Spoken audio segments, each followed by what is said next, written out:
nakasakay si Joyride kanina doon eh. Baka pumunta lang yun.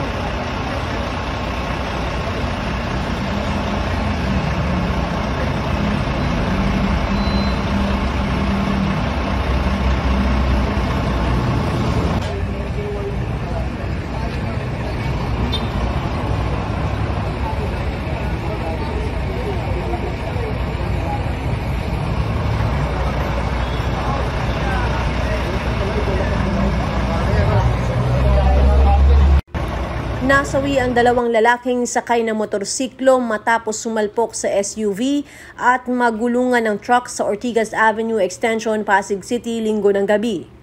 Nakahazard ang isang SUV sa tapat ng isang bangko para makapag-park. Ayon sa investigador, hindi umano nakagilid ng husto ang sasakyan.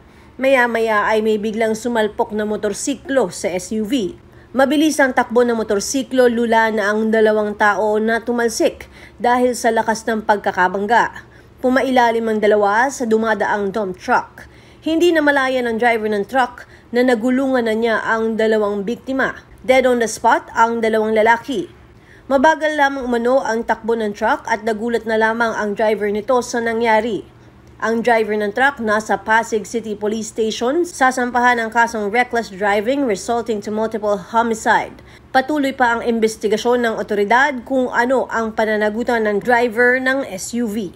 Ako si Luan Peñano para sa latest ng iNews Pasig.